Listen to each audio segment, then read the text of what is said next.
وما أرسلناك إلا رحمة للعالمين. Bismillahirrahmanirrahim. Assalamualaikum warahmatullahi wabarakatuh. Alhamdulillah wa syukurillah wa la hawla wa la quwata illa billah. Salatu wassalamu ala rasulillah wa ala alihi wa sahbihi wa wala. Wa nifidina azani Allah wa iyyakum. Alhamdulillah, bersyukur kepada Allah Subhanahu wa taala yang masih memberikan nikmat kepada kita sehingga kita bisa berjuang lagi melanjutkan materi kita, yaitu tentang panduan mendidik anak.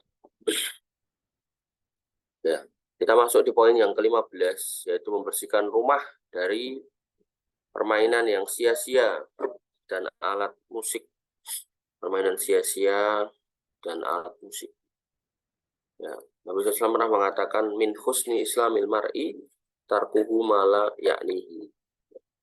Di antara tanda baiknya Islam seseorang, itu adalah meninggalkan hal yang nggak berguna. Nggak berguna di sini ya nggak berguna untuk akhirat, nggak berguna untuk dunia, nggak berguna untuk dirinya, masyarakat.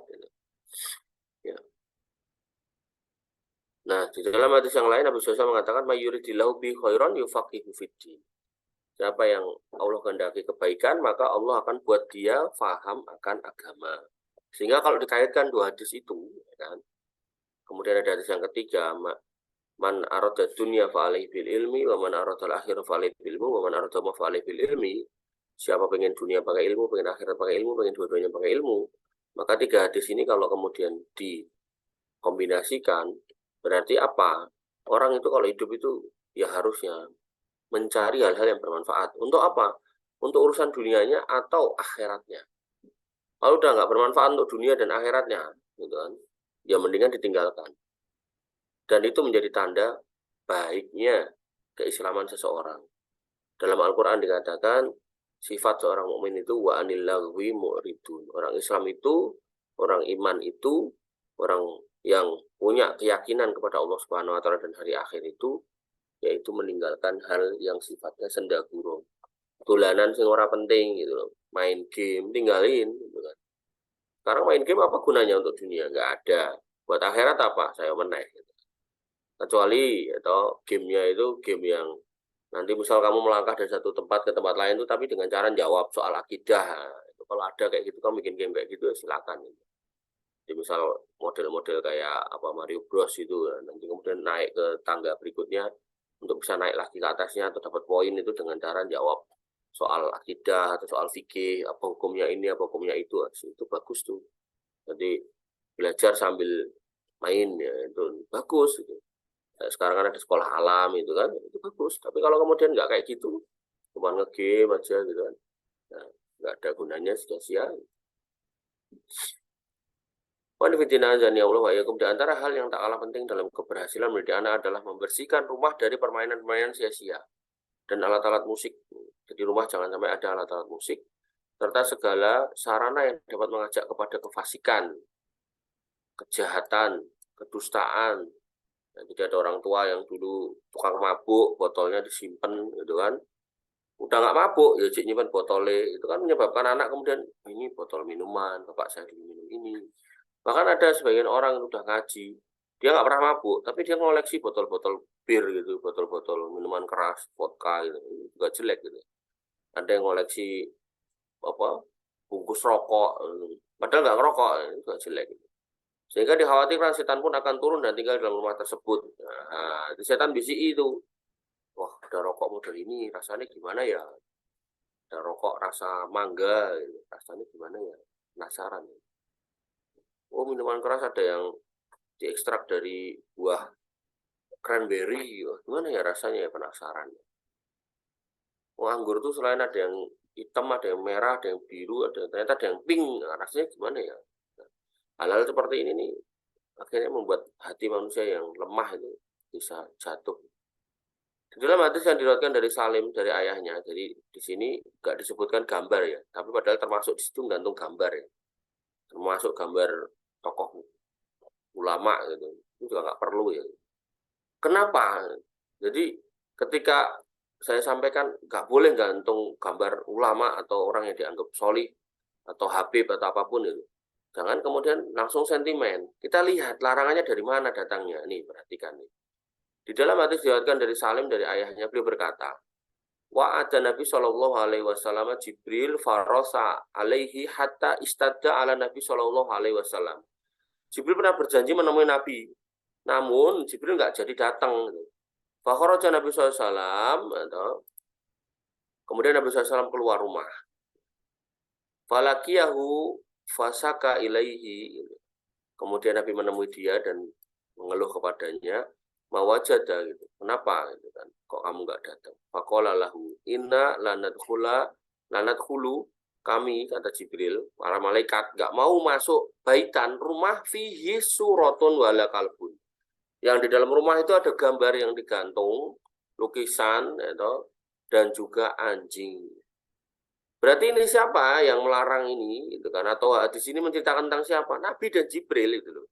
Jadi kalau Ustadz ngomong, ada Ustadz ngomong, nggak boleh gantung gambar di rumah, nggak boleh gantung foto di rumah, foto nikahan, nggak boleh gitu. Jangan sentimen dulu. Gitu. Kadang orang dikasih tahu gitu langsung, wah dasar Wahabi itu. Enggak, ini hadis kok gitu loh. Ini hadis, bukan pendapat si Fulan atau si Alan itu. Bukan. Ini hadis. Cerita tentang Nabi SAW. Ya. Sehingga yang harus kita pahami adalah, ya bahkan ini hadis Sahih Bukhari gitu kan. Bukhari 5960. Silakan dicek dulu 5960. Artinya ini hadis riwayat Imam Al-Bukhari. Terus kalau hadis saja kita tolak aja dengan mengatakan dasar Wahabi atau dasar orang ekstrim atau dasar radikal. Lah, terus piye gitu loh. Itu omongan Nabi SAW itu. Makanya ada sejumlah orang, anggaplah Habib atau apalah gitu yang ngomong kalau menggantung gambar ulama itu kan, itu akan menyebabkan setan lari dari rumahnya gitu. Pas ditanya dalilnya apa? Dalilnya nggak ada. Dalilnya ya Umar bin Khattab itu ya kan, dia kalau ketemu setan, setannya lari gitu. Nah, oleh karena itu maka ya kalau kemudian kita gantung gambar ya setannya lari, katanya begitu gitu kan. Ya ngawur lah gitu kan. Karena apa? Umar bin Khattab posisinya waktu itu hidup gitu. Kalau emang perbuatan itu benar, tentu anak cucu Umar bin Khattab ya gambar bapaknya kemudian digantung. Tapi nggak pernah ada cerita yang namanya Hafsah binti Umar itu gantung fotonya bapaknya atau gambarnya bapaknya, nggak ada. Nggak ada. Kemudian para khulafaur rasyidin nyuruh gambar mukanya Umar itu karena ditakuti setan. Ya nggak ada.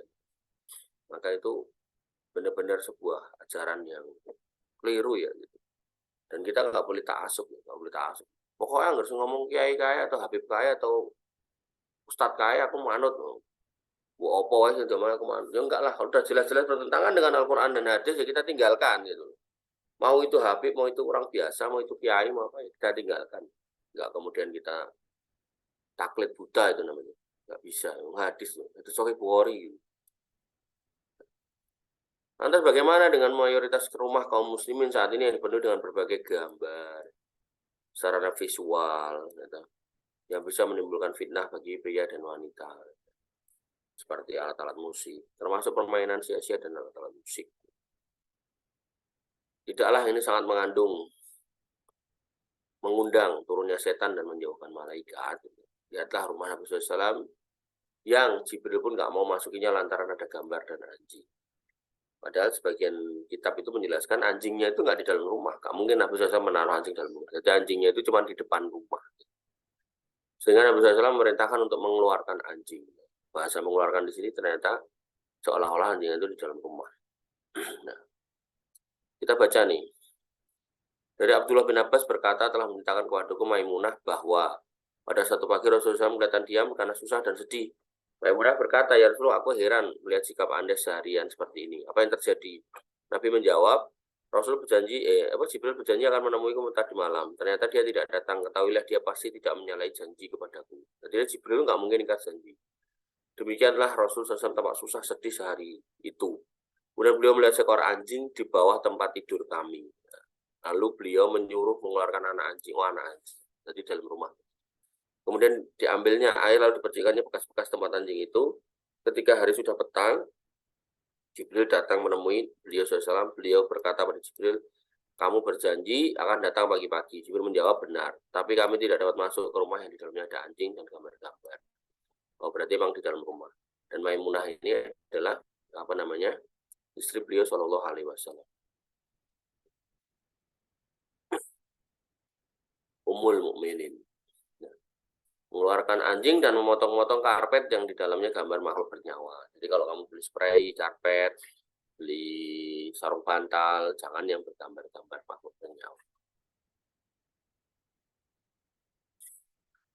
Padahal masuknya malaikat ke rumah akan bawa berkah. Nah, kalau malaikatnya nggak mau masuk, ya maka ya berkahnya hilang, ketentraman hilang, ketenangan hilang. Padahal apa? Orang ke rumah tangga itu pengennya kan sakinah, mawaddah, warahmah. Sakinahnya nggak jadi datang.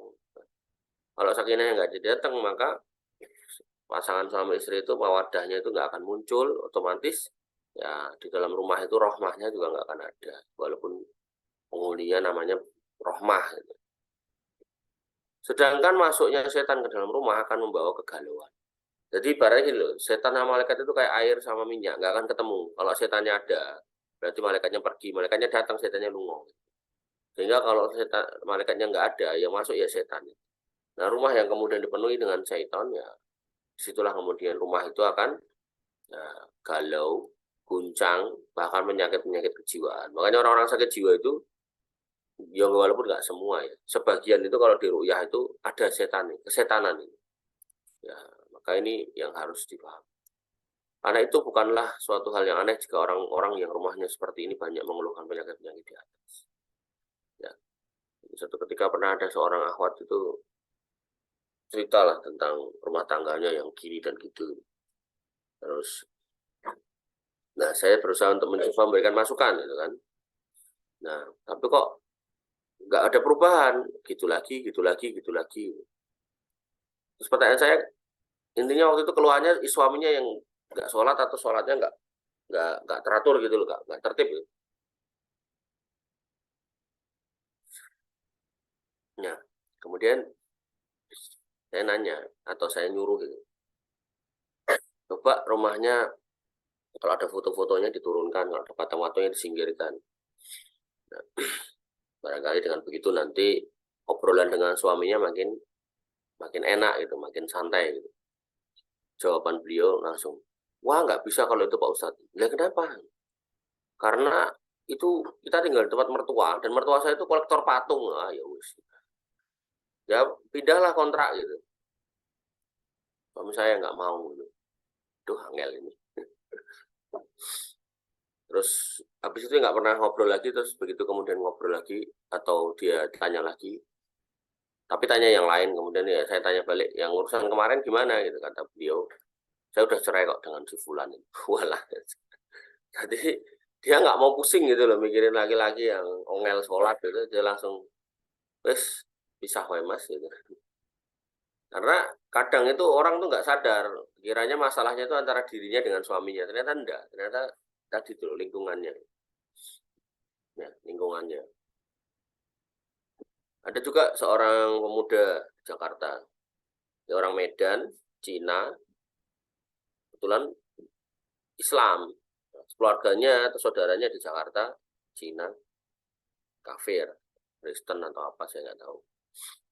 Nah, dia nanya gitu, saya tuh tinggal sama bibi saya gitu, kuliah di Jakarta. Saya minta satu kamar sendiri gitu. Tapi ya itu, dia punya anjing gitu. Kadang kita makan itu ya piringnya itu ya dipakai anjing itu, terus anjingnya ya kesana kemari dalam rumah. Itu gimana Pak Ustadz? Ya yang paling gampang ya kamu pindah dari situ. Gitu. Ya, karena ya sulit gitu loh. Kita punya kamar satu, anjingnya seliweran, lupa nutup kamar, anjingnya masuk gitu kan. Terus orang kafir kan kalau ada sisa makanan di piring atau piring kotor taruh di depan anjing, terus makannya taruh situ. Nanti cuma dicuci pakai sekali cuci terus pakai lagi sama orangnya. Artinya gini loh, kalau kita nggak mau ruwet gitu, ya kita nyari yang santai aja, nggak usah tinggal di situ. Ya saya harus ngontrak, harus nyewa, harus ini, ya iyalah. Gitu. Ya, otomatis kita harus berusaha lebih gitu. Jangan karena dunia kemudian kita gampangkan, gitu kan, kemudian nanti kita bermasalah sendiri. Allah Ta'ala. Yang ke-16, melindungi rumah dengan bacaan Al-Quran, dzikir, dan sholat. Tuh. Jadi kalau punya rumah, itu baca Quran di rumah, dzikir di rumah. Dzikir itu nggak harus kamu wudhu, terus pakai gamis atau pakai baju mau sholat itu pakai sarung. Enggak. Kamu sambil duduk, sambil ngeliatin langit, sambil istighfar, astagfirullah, astagfirullah. Sambil nungguin anak belajar, astagfirullah, astagfirullah. Ya, sambil masak, istighfar bisa. Ya. Kenapa? Karena kita ya, hati itu lemah. Makanya Allah mengatakan ala bidzikrillah tatmainnul qulub. Bukankah dengan berzikir itu hatimu jadi tenang? Orang kalau udah nggak tenang itu nggak fokus, goreng tahu yo gosong, megang anak yo kadang lepas gitu kan, terus pokoknya nggak fokus. Maka banyak-banyak berzikir. Ya, astagfirullah. Bahkan ya kan Hasan Al Basri itu ketika ditanya, ada orang nanya, ya Syekh, dagangan saya sepi, gimana? Istighfar kata beliau. Kemudian ada lagi yang nanya, Syekh gitu kan, kampung kami kering, gimana? Istighfar gitu. Ada lagi yang nanya, Syekh kami udah nikah lama nggak punya anak, istighfar gitu. Muridnya bingung gitu. Kok semua orang jangan jawab istighfar saya gitu. Gimana gitu? Maksudnya apa? Gitu. Hasan Al Basri mengatakan, apakah kamu nggak tahu kalau Allah itu berfirman, ya, wa qul tastaghfiru rabbakum innahu kana ghafara. Maka ya toh, perintahkanlah mereka untuk beristighfar kepada Rabb-nya gitu kan. Bahwasanya dia Maha Pengampun gitu kan. Yursilis sama alaikum midrara wa yumtidkum bi amwali wal banin. Yang dia akan mengutus awan beriringan untuk kemudian menurunkan hujan wa yumtidkum bi amwali wal banin. Dari hujan itu muncul keberkahan yang menyebabkan ya harta kalian dan anak-anak kalian tambah banyak. Jadi istighfar itu kayak semacam kunci pembuka semua masalah gitu loh. Kamu punya masalah apa aja istighfar, orang didik ya istighfar gitu kan. Orang dibujuk ya istighfar, orang anak istighfar gitu. Kelaparan ya istighfar gitu kan. Karena itu tadi Al-Qur'an mengatakan akan membukakan rezeki, membukakan keturunan ya. Pokoknya istighfarin aja, mau sidang bingung, gugup, grogi istighfar gitu kan. Ya, mau apalah, mau ngelamar anak orang gitu kan, istighfar, pokoknya istighfarin aja. Gak ada dompet, gak ada duit, astagfirullah, astagfirullah. Istighfarin aja. Nah, jadi itu adalah hal yang dapat membantu, mendukung keberhasilan proses pendidikan anak. Yaitu rumah itu harus dikondisikan dengan Al-Quran, zikir, sholat. Gitu. Ya, sholat di sini apa? Ya sholat-sholat sunnah diutamakan. Kalau laki-laki sholat wajibnya ke masjid, kalau perempuan sholat wajibnya bisa di rumah. Gitu. Tapi sholat-sholat sunnah bisa dilakukan di rumah dan diutamakan di rumah. Kayak sholat duha, sholat suruh, sholat witir, sholat tahajud, gitu kan. Atau bahkan sholat mutlak. Sholat mutlak itu apa? Gak ada kerjaan, gabut, gitu kan. Orang gak paham agama itu terus jalan-jalan yuk ngabuburit. Nah, orang Islam itu wudhu, sholat 2 rakaat, gitu. Udah selesai. Zikir, itu sholat mutlak bisa. Karena bacaan Al-Quran itu memiliki pengaruh besar dalam melindungi rumah dari gangguan setan. Jadi intinya itu setan ini loh. Anak itu rawan sama setan ini loh. Makanya banyak anak-anak kecil tuh yang kesurupan atau anak-anak kecil yang melakukan hal-hal yang kadang tuh di luar nalar tuh kayak gini. Nah, sehingga masuknya malaikat ke dalam rumah. Bacakan Quran, setan minggat, malaikat masuk. Ketika setan malaikat masuk, maka dia akan bawa rahmat, bawa ketenangan, kebahagiaan, ketentraman bagi penghuni rumah. Ya silakan dipilih, rumahmu pengen damai apa enggak. Demikian pula zikir dan juga memiliki pengaruh yang tidak kalah bagus. Syekh Ibnu Bas, Syekh bin Bas rahimahullah berkata, ya, faqula makana ahlul bait aksaru qiraati lil Qur'an wa aksarum mudzakarah lil ahadis. Bahwasanya ketika penghuni rumah ini banyak membaca Quran dan juga banyak mudzakarah, mengulang-ulang pelajaran tentang hadis-hadis, wa aksaru dzikrullah, dan banyak berzikir kepada Allah, wa tasbihan wa tahlilan, dengan bertasbih dan bertahlil. Ya. Subhanallah, subhanallah, la ilaha illallah, la ilaha illallah. Karena aslama minasyayatin wa ab'ada minha. Itu lebih selamat dari setan-setan dan lebih menjauhkan setan darinya. Ya. Wa kullama kanal bait mamlu'an bil ghaflah. Apabila rumah itu berisi dengan banyak hal yang sia-sia, wa asbabaha, ya, dan segala faktor yang menyebabkan ke sana, minal aghoni, seperti musik-musik, wal malahi, dan permainan-permainan yang enggak jelas, wal kila wal kola, bergosip atau perumpi, karena akrobu ila wujudi syaiton, itu lebih dekat untuk mendatangkan syaiton alal batil, yang dia akan menghasung, menyuruh, mendorong gitu. Ya, akan memotivasi orang untuk berbuat yang jelek-jelek terus. Dalilnya apa? Kita suruh baca Quran, suruh dzikir dan seterusnya, suruh sholat. Nabi SAW bersabda, la taj'alu buyutakum maqabira. Jangan kamu jadikan rumahmu seperti kuburan. Kuburan itu disifati apa? Kuburan itu disifati sepi, gelap. Karena nanti ada larangan, nggak boleh masang lampu di kuburan, nggak boleh melakukan perayaan-perayaan di kuburan. Makanya kalau kuburan itu kok ada yang padang, kemudian di situ ada acara-acara di kuburan, itu berarti orangnya nggak paham. Wah, Wahabi gue ya, itu benar. Padahal itu hadis loh ya. Yang melarang masang lampu itu hadis, yang melarang menjadikan kuburan itu bahkan ada larangan menjadikan kuburan itu masjid. Ya. Wala taj'alu quburakum masajidan. Dalam hadis yang lain wala taj'alu quburakum aidan. Jangan jadikan kuburan itu masjid, jangan jadikan kuburan itu tempat aid, perayaan. Itu ngarang itu hadis, bukan orang biasa Nabi SAW. Nah, maka di sini dikatakan jangan jadikan rumahmu kayak kuburan, sepi, gelap, nyenyet, peteng. Kenapa? Fa inna syaitana yafirru minal bait alladzi tuqra'u fihi al-baqarah. Syaitan itu akan kabur, melayu, minggat dari rumah yang dibacakan al-baqarah.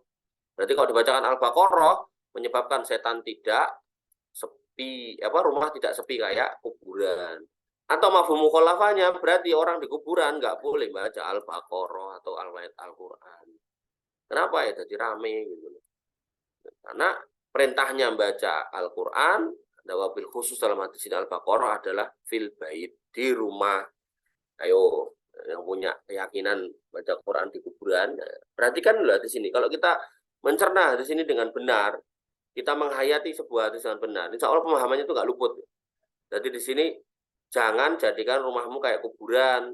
Nah, tapi rumah itu bacalah Al-Quran. Berarti pemahamannya Al-Quran itu tidak dibaca di kuburan, tapi dibacanya di rumah. Gitu loh. Ini yang ngomong siapa? Nabi. Nah, jangan kemudian kasih tahu kayak gini, oh dasar Wahabi. Kuat lagi.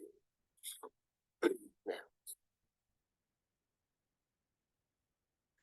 Dari Jabir radhiyallahu anhu beliau berkata, Rasulullah bersabda, idza dakhala rajul baitahu, bila seorang laki-laki masuk rumahnya, fa dzakarallah inda tukhulihi, kemudian masuk rumah dengan berzikir kepada Allah, ucap salam, Assalamualaikum, itu kan sambil jalan munggah pikir astagfirullah, astagfirullah atau apalah itu. Wa inda ta'amihi, dan ketika makan dia juga berzikir bismillah, kemarin hadisnya ya gulam samillah. Hei bocil, kalau makan ucap bismillah gitu kan. Mau nyuapin anaknya bismillah gitu. Qala syaitan, maka setan akan berkata, la mabita lakum wala asya'an. Kalian wahai teman-temanku para syaitan, kita nggak bisa tinggal di rumah ini nih, dan nggak ada makanan buat kita nih gitu. Jadi makanan di sini maksudnya apa? Keberkahan dari makanan yang dimakan tidak menyebut nama Allah itu diambil sama setan. Makanya kemudian malah orangnya nggak sehat, malah sakit. Bisa. Nah, dan setan itu akan tinggal di rumah-rumah kaum muslimin. Yang menjelaskan, ulama menjelaskan itu di gentengnya, ada yang menjelaskan di selokannya, ada yang menjelaskan di lubang-lubang rumahnya, ada yang menjelaskan di gambar-gambar yang digantung, di patung-patung yang digantung. Gitu. Nah, makanya kalau rumahmu itu sumpek, nah, rumah itu kalau dikatakan sumpah bukan berarti terus rumahnya itu mesti kecil, enggak ya. Ada rumah yang gede gedongan gitu tapi sumpah kita di dalam rumahnya itu nggak nyaman gitu. Ya, maka yang harus kita pahami ya kesumpekan itu ya datang dari syaitan. Kita nggak akan bisa di sini nih gitu. Wa idza dakhala falam yadhkurullah, ya, masuk rumah nggak mau nyebut kepada Allah, nggak ucap salam, ya, inda dukhulihi saat masuk qala syaitan, maka syaitan berkata kepada kanca-kancanya, temannya, adraktum al-mabit. Oke, nanti kita tinggal sini ya. Kita nginep sini nih, rumah ini nih. Rumah yang hampa, rumah yang apa namanya? Rumah yang kosong dari berzikir kepada Allah. Wa idza lam yadhkurullah inda ta'amihi, dan apabila kemudian tidak menyebut nama Allah ketika makan, qala adraktumul mabita wal asya. Selain kita nanti nginep sini, kita juga akan pesta makan-makan di sini. Itulah syaitan. Kapan-kapan lah kita akan cari kitab tentang persetanan, kita bahas. Insya Allah. Baik, ini yang bisa kita sampaikan atau kita diskusikan. Kurang lebih saya mohon maaf. Saya cukupkan, saya rasa sampai di sini. Alafu minkum subhanakallahumma bihamdika asyhadu an la ilaha illa anta astaghfiruka wa atubu ilaik. Assalamualaikum warahmatullahi wabarakatuh.